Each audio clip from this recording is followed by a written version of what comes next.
Bonjour à vous 5. Dans les dernières vidéos plutôt, là, on a vu quand on pouvait construire un intervalle de confiance pour le paramètre moyenne de la population. OK? Lorsque l'échantillon était suffisamment grand, c'est-à-dire au moins 30, on savait qu'on avait affaire à un X-bar qui suivait une loi normale et à ce moment-là, on pouvait utiliser la cote Z dans notre intervalle de confiance. OK? Maintenant, c'est pas toujours le cas. N n'est pas toujours suffisamment grand. À ce moment-là, on ne peut pas se ramener au théorème central limite qui nous dit que la distribution de la moyenne échantillonnale suit une loi normale. Mais, on a un fier mathématicien à une certaine époque, qui a déterminé une autre loi de probabilité qui décrivait le comportement de la distribution de la moyenne échantillonnale lorsque n était plus petit que 30. En fait, ça suit ce qu'on appelle une loi de student. OK? Avec un certain degré de liberté et à une certaine probabilité, on était capable d'aller chercher cette cote T-là. C'est ce qu'on a appris à faire dans le dernier cours. OK? On a vu que la distribution, ou plutôt l'intervalle de confiance avec un niveau de confiance 1 moins alpha, 95%, 97%, ce genre de choses-là, OK? Pour la paramètre moyenne avec un petit échantillon, donc plus petit que 30, était donné par la formule suivante qui était exactement la même formule, à l'exception près que, à la place de la cote Z, on met la cote T associée à ça. OK? Et pour utiliser cette formule, la distribution de la population, donc la population à la base là, doit être normalement distribuée, ben, ce sera toujours le cas pour vous.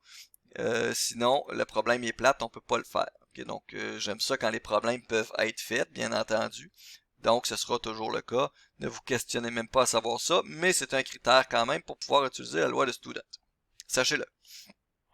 Donc, faisons un exemple, ce sera ça pour cette vidéo aussi. Ce sera ça pour cette semaine, je pense. Donc, dans une usine, on a une machine qui est réglée de sorte que le poids du produit qu'elle verse dans des contenants est normalement distribué. Ça veut juste dire qu'on va avoir le droit d'utiliser la loi Student. Un échantillon aléatoire de 10 contenants, plus petit que 30, prélevé donne un poids moyen de 200,1 g et un écart type de 2,5 g. Estimé à partir d'un cet échantillon le poids moyen des contenants pour tout l'ensemble de la production. Le niveau de confiance étant fixé à 95%. Mais ici, je vais l'écrire là, en relisant l'énoncé, je vais l'écrire chacune des statistiques que je connais, chacun des paramètres, si je connais des paramètres.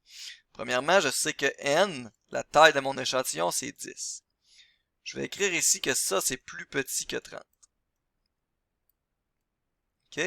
Je vais même écrire que cela implique que x bar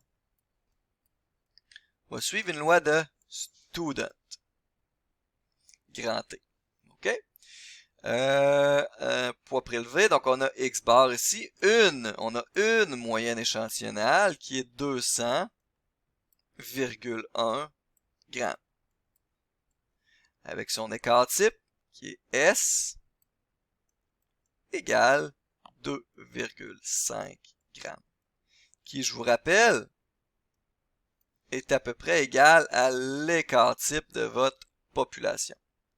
Cela va impliquer que, grâce à ça, on est capable d'estimer la valeur de sigma de x bar, puisque sigma de x bar va être égal à sigma sur racine de n, mais sigma, on l'approxime par s sur racine de n. S, on le connaît, c'est dans l'énoncé, c'est 2,5 grammes.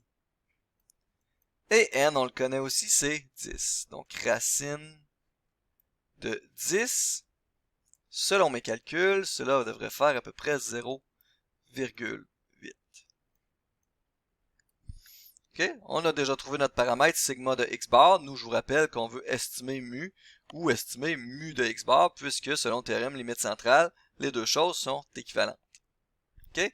Est-ce qu'on connaît d'autres choses? Le niveau de confiance, bien entendu, c'est 95%.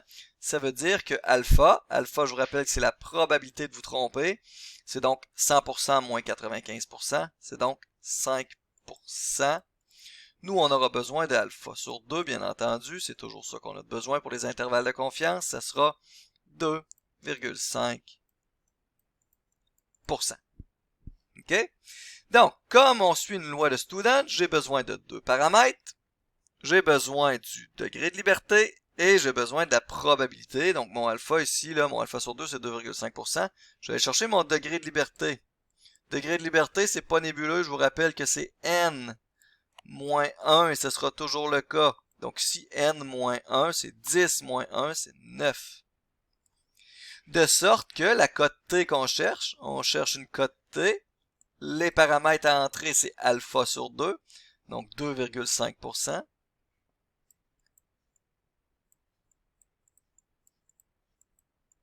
Et le degré de liberté, c'est 9. OK, donc j'ai écrit les deux paramètres pour représenter ma cote T.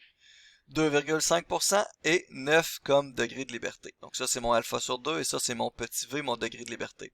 Je vais aller dans ma table de loi student, qui est ici. Mon degré de liberté, c'est 9.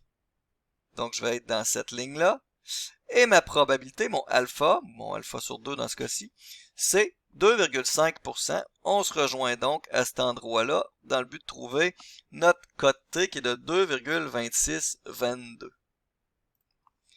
2,262. On n'a toujours pas répondu à rien, on a juste déterminé tout ce qu'on connaît par rapport à l'énoncé. Mais je suis prêt à répondre, j'ai tout ce qu'il me faut. Je sais que mon intervalle de confiance d'une certitude de 95% est égal à, là je vais l'écrire la formule telle quelle, x bar plus ou moins la cote T.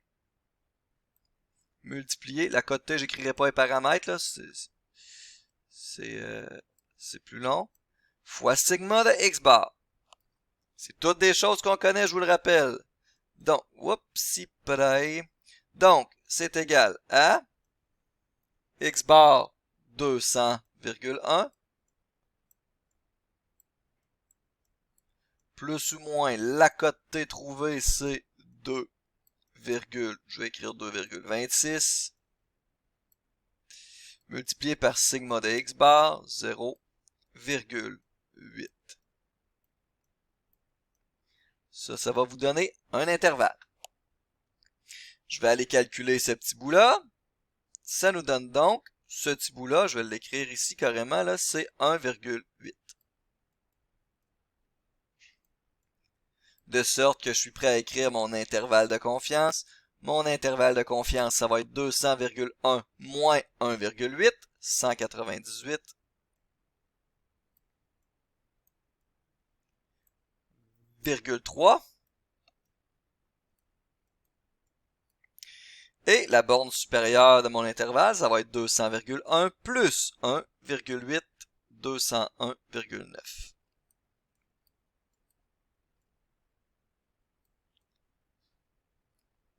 On a enfin terminé le problème. Je vous rappelle que moi, c'est sûr que je vous demande d'interpréter votre résultat selon le contexte. Donc, faites attention. Ici, c'est pas tous les contenants qui contiennent entre 198,3 et 201,9 grammes. OK? C'est pas ça que ça dit. Ça dit pas non plus que 95% des contenants qui contiennent cette quantité-là. Ce que ça dit, c'est que on a 95% de chances que la moyenne de la quantité de tous les contenants de cette production-là se situe entre 198,3 et 201,9 grammes. OK? On est certain à 95% que l'intervalle dans lequel se trouve la moyenne de tous les contenants, c'est 198,3 et 201,9. Est-ce possible qu'on aille chercher tous les contenants, qu'on fasse la moyenne de la quantité dans ces contenants-là, et on remarque qu'elle ne se situe pas dans cet intervalle-là? Est-ce possible? Oui. Quelle est la probabilité que cela arrive? 5%. C'est votre alpha. Je vous rappelle que alpha, c'est votre probabilité de vous tromper. Si on a 95% de chance que la moyenne se situe dans cet intervalle-là, on a donc 5% de chance que la moyenne ne s'y situe pas. OK?